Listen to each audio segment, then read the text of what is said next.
भाई ये big boss नहीं है, ये 9XM है। अमाल कोने में बैठकर गाना गाता रहता है और मेकर्स अभिषेक और अशनूर की क्लिप लगा देते हैं, जिसमें अभिषेक और अशनूर तो क्यूट लगते हैं, लेकिन भाई कसम से समाल पे इतनी खुंदक आती है ना। भाई पहले तो इस समाल का गाना एपिसोड के एंड में सुनाते थे, पर भाई अब इतने अत्याचार पर उतर आए मेकर्स की आज वाले एपिसोड में शुरू के 10 मिनट में इसका गाना सुनना पड़ा। भाई ये रियलिटी शो है तो ऑडियंस से पूछ तो लो कि हमें इसका गाना सुनना है या नहीं सुनना। ट्विटर पे या इंस्टाग्राम पे कोई पोल चालू कर दो जिसपे हम बता सके कि हमें समाल मलिक का गाना नहीं सुनना, हमारे कानों से खून आने लगा है। भाई गौरव मृदुली प्रणीत की कोई क्लिप दिखा दो, वो भी शो में आए हुए 24 घंटे इस समाल को दिखाते रहते हो। मैं सच बता रहा हूँ, ये लोग अभिषेक और अशनूर की क्लिप्स भी इसलिए दिखाते हैं ताकि ये लोग अपने शो में कोई लव एंगल दिखा सके और इनको टीआरपी आ सके, वरना इनका बस चले तो ये अभिषेक और अशनूर को भी साइड लाइन कर दें। ये मेकर समाल को इस कदर सपोर्ट कर रहे हैं कि आज गाड़ी वाले टास्क में भी इन्होंने पर्दा उस अमाल मलिक से उठवाया है। तो हम कैसे ना समझ लो तुम इसे सपोर्ट करते हो। भाई मैं तो मेकर से ये कहूंगा कि तुम अमाल मलिक को ट्रॉफी दो और घर भेज दो, हमें कोई दिक्कत नहीं है, लेकिन भाई हमारे सर पे बैठ के हमें जबरदस्ती इसका गाना नहीं सुनना, हमें मत सुनाओ। हमें पता चल गया है, हम समझ गए कि अमाल मलिक तुम्हारा लाडला है, तुम उसे जिताने वाले हो, हमें कोई दिक्कत नहीं है, पर ये चीज क्लियर है कि हमें अमाल मलिक के जबरदस्ती के गाने नहीं सुनते हैं। अगर हमें गाने सुनने होंगे तो हम MTV या 9XM चलाएंगे, हम कलर शो पे रियलिटी शो देखने नहीं आएंगे। अगली बार अमाल मलिक का गाना आया तो हमारे पास चैनल स्किप करने के अलावा कोई ऑप्शन नहीं होगा, और अगर बिल्कुल ही हद हो गई तो भाई बिग बॉस देखना बंद कर देंगे। तो अगर मेकर्स को अमाल के गाने इतने ही पसंद है तो उसको अपने घर पे बुला के प्राइवेट कॉन्सर्ट करा लो, ऑडियंस के कानों से खून निकालने की जरूरत नहीं है। भाई मैं तो सच बोलता हूँ, बुरी अपने आप लगती है। किसी को बात बुरी लगी हो तो कमेंट करके बता देना, और अगर सही लगी हो मेरी बात तो फॉलो कर लेना। सलमान सर ने नीलम की क्लास लगा दी। नीलम,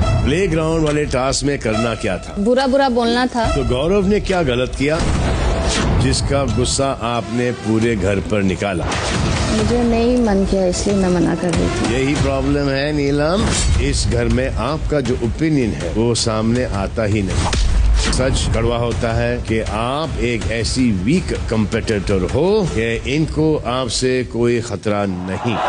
इस कामचोर नीलम का खुद तो कुछ काम करने का मन करता नहीं है और सारा इल्जाम जीके पे लगा दे कि जीके ने इसको उल्टा सीधा बोल दिया। भाई वो टास्क ओपिनियन का था, बल्कि ये पूरा शो ही ओपिनियन देने के लिए, और उस टास्क में दूसरे के बारे में बुरा बोलना था, जिसमें जीके ने कुछ बुरा नहीं बोला, सारे फैक्ट्स बोले नीलम के बारे में, और नीलम कौन सा चुप थी, जीके से ज्यादा बोल रही थी उस टास्क में। भाई नीलम ने सोचा घर में कलेश कर दूंगी, खाना वाना नहीं बनाऊंगी तो मेरा एक अच्छा खासा मुद्दा बन जाएगा। मुद्दा बनना तो बहुत दूर की बात है, नीलम को पूरे घर में किसी कुत्ते ने भी नहीं पूछा, और अभिषेक और अशनूर ने सबके लिए खुशी खुशी खाना बनाया और सबको खिलाया भी। इस नीलम को कलेश करके कोई फायदा नहीं हुआ। एक तो पूरे घर ने इसके मुद्दे को इतनी सी भी प्रायोरिटी नहीं दी, इसने खाना बनाने के लिए मना किया तो अभिषेक ने बना दिया, और वीकेंड के वार पे सलमान सर ने अलग पेल दिया। बेटा नीलम, तुम जिशान के हाथ पैर दबाओ और ताने के लिए उसका बिस्तर लगाओ, उसे पानी पिलाओ, तुम्हारी यही औकात है। भाई मैं तो सच बोलता हूँ, बुरी अपने आप लगती है। किसी को बात बुरी लगी तो कमेंट करके बता देना। भाई मालती चेहरे को रेड फ्लैग देने की क्या जरूरत है? हेलो, ये ग्रीन फ्लैग है या रेड फ्लैग? सारे रेड फ्लैग यही है।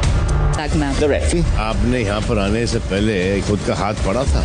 इस औरत के ऊपर तुम लाल रंग की बाल्टी भर के भी डाल दोगे ना तो भी कोई फर्क नहीं पड़ने वाला। इस दुनिया के जितने भी रेड फ्लैग्स है ना, वो मालती चेहरे के आगे ग्रीन फ्लैग लगते हैं। इस मालती ने पूरे हफ्ते के अंदर जितने भी कर्म कांड किए हैं ना, उनका फल वीकेंड के वार पे तो मिलने ही वाला था। अब मालती चेहरा अमाल मलिक थोड़ी कि सलमान सर उसे बख्श देंगे। भाई तुम्हें पाम रीडिंग वाला टास्क तो याद ही होगा, उसमें इस मालती चेहरे को लोगों के हाथों की रेखाएं पढ़ के उनके बारे में बताना था, और इसने सबको अपने ओपिनियन शेयर किए, जिसमें टोटल इनसिक्योरिटी, जेलिसी और टॉक्सिसिटी नजर आ रही थी। भाई कोई इतना टॉक्सिक, इतना जेलस, इतना इनसिक्योर कैसे हो सकता है? खैर सलमान सर ने इसको बढ़िया करके जलील किया है। उन्होंने बोला कि भाई दूसरों की पाम रीडिंग करने से पहले तुम अपनी पाम रीडिंग तो कर लेती। मालती को लगता है कि जो लोग बाहर ट्रेंड में चल रहे हैं ना, उनसे लड़ाई करके ये शो में दिखेगी, पर ये गेम भाई ऑडियंस को घटिया लगता है। भाई मैंने तो पहले ही बोला था कि शो में तुम ज्यादा से ज्यादा एक हफ्ते के लिए ऐड दिखा सकते हो, हफ्ते भर में सबकी हवा निकल जाती है। तो मालती ताने से बेमतलब के मुद्दों पे लड़ाई करने से अच्छा है तुम अपना गेम खेलो, अपनी पर्सनैलिटी दिखाओ और अपनी खुद की ऑडियंस कमाओ। दूसरों की ऑडियंस को घटिया बोलने से काम नहीं चलेगा। भाई मैं तो सच बोलता हूँ, बुरी अपने आप लगती है। किसी को बात बुरी लगी हो तो कमेंट करके बता देना, और अगर सही लगी हो मेरी बात तो फॉलो कर लेना। तेरी यादों में